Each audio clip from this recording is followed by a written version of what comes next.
As pessoas às vezes questionam, falam, o surf está na Olimpíada, o skate está na Olimpíada, mas o surf e o skate são muito mais antigos do que o Por que não ficou, que o próprio Porque futsal. fez o teste aqui na Olimpíada do Brasil e não continuou. Tem alguma explicação? Na verdade, não foi na Olimpíada. A gente teve um teste do futsal no PAN, do Rio, 2007. Na sequência, 2008, nós tivemos a Copa do Mundo no Brasil, de futsal. E depois eu acho que foi falta de trabalho mesmo, sabe? Acho que o futsal ele passou por um momento muito crítico, né? Ele teve os tempos áureos ali entre os anos, justamente entre 2007 e 2008, mas entre os anos 2000 e 2012. Mas ali, a partir de 2012, alguns problemas de gestão, endividamento da confederação, falta de prestação de contas para os patrocinadores. E isso gerou uma crise gigante, uma dívida aí de quase 40 milhões de reais. Depois ela foi equacionada, alguma parte disso, e isso culminou na falta de estrutura, né? É um absurdo nós brasileiros hoje.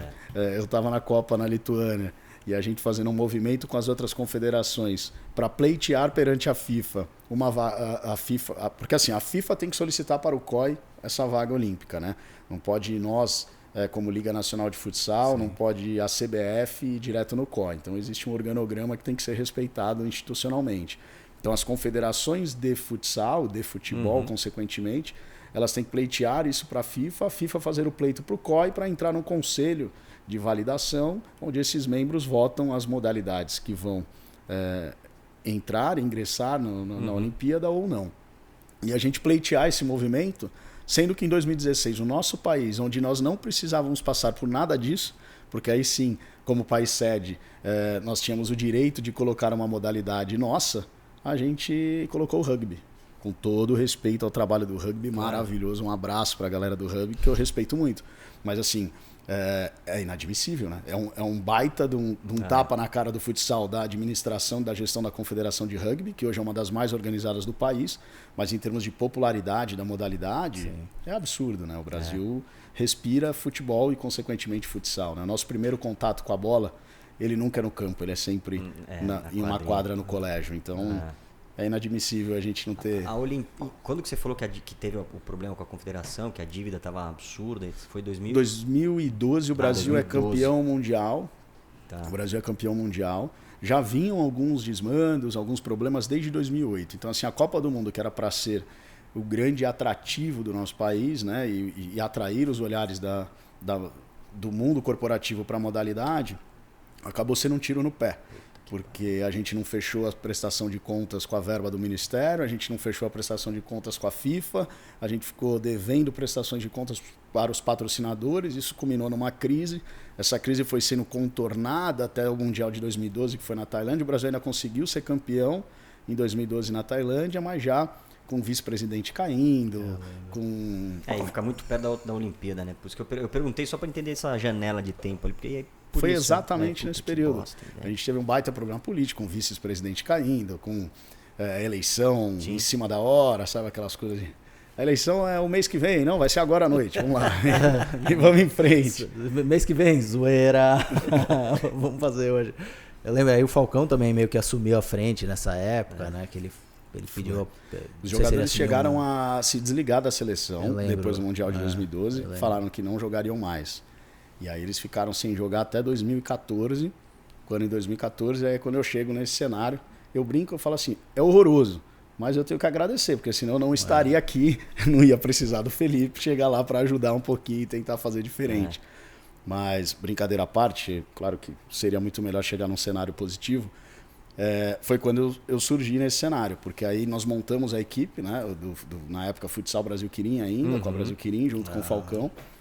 E naquele momento os atletas tinham rompido com a seleção brasileira. E a gente acabou participando desse processo por ver, né, o Falcão, me lembro até hoje que a gente estava no primeiro evento oficial da equipe, uma festa, o Falcão me chama de canto e fala, cara, vou entrar ao vivo no Sport TV e romper com a seleção. Você acha que tem problema? Não, tranquilo. Falei, como assim, cara? A gente tá anunciando um novo patrocinador, montando um time novo, com 5 jogadores da seleção. Puta granada sem pino que ele largou ali. Nossa. Aí ele falou, não, mas lembra daquela história toda que eu te contei? E aí eu fui atleta de futsal, a gente conhecia bastante o cenário. E aí a gente ligou, eu liguei na época pro Gino, que era o CEO da Brasil Quirim, expliquei para ele, falei, tá acontecendo isso. Ele foi super bacana, ele falou, cara, A gente não tem nada a ver com isso, é uma posição dos atletas, é algo completamente institucional, não interferindo no nosso cotidiano aqui de projeto, de entregas, vida que segue, a gente não tem nada a ver com isso, desde que não gere uma imagem negativa para nós, né? Como era um movimento do futsal, foi super tranquilo. E aí depois, em setembro, quando o Dr. Aécio de Borba, que era o presidente, que estava com todos esses problemas de acusações, né? Aí não entro nos méritos, de acusações sobre má gestão, enfim. Surgiu a oportunidade da gente entregar um evento para a seleção brasileira. Na época a TV Globo ia romper os contratos com a seleção brasileira. Aí o Reinaldo Simões, que é o supervisor até hoje do Magnus Futsal, era o supervisor da seleção, ele falou: Felipe, você produz evento, cara, você não quer fazer o evento da seleção? Eu falei: claro, querer fazer eu quero, mas não tem jogador, não tem local, não tem TV, não tem bonitão, nada. Me arruma mais coisa aí, pô. Ele falou: não, conversa com os caras aí, acho que você vai conseguir. Se você falar com o Falcão, ele topa, tal. E aí, claro que não foi tão simples, mas a gente conversou com os atletas, fizemos um contrato com a confederação, onde a gente assumiu a responsabilidade sobre os eventos. Então, quando os eventos estavam debaixo do nosso guarda-chuva, nós pagávamos as diárias dos atletas, nós garantíamos que eles iam ficar em hotéis 5 estrelas, né? Toda essa estrutura. E aí fizemos o maior evento da história do futsal mundial, que foi um Brasil e Argentina, com 56.430 pessoas dentro do Mané Garrincha, em Brasília, para assistir um jogo de futsal com uma quadra montada no meio do campo. Até hoje é o recorde mundial de público na modalidade. Que legal. E foi o grande marco, assim, né? Aquele evento, a equipe em si, ela dá uma sustentação pra gente hoje por tantos anos à frente de uma equipe campeã. Mas, assim, acho que o grande marco da minha carreira no empreendedorismo, no marketing de maneira geral, foi esse evento. Porque ali legal, foi quando a gente fez um evento, cara, seleção brasileira, Brasil e Argentina, dentro de um estádio da Copa, né? Porque tinha acabado a Copa do Mundo em julho.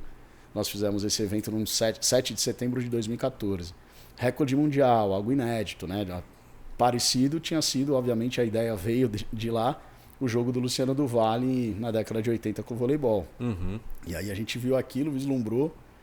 Falei: é possível. Todo mundo olhava pra minha cara e falava assim: cara, não vai ter público. Aí eu falava: vai, fica tranquilo. Vai na minha. No fundo eu tava morrendo de medo, né? Trancado.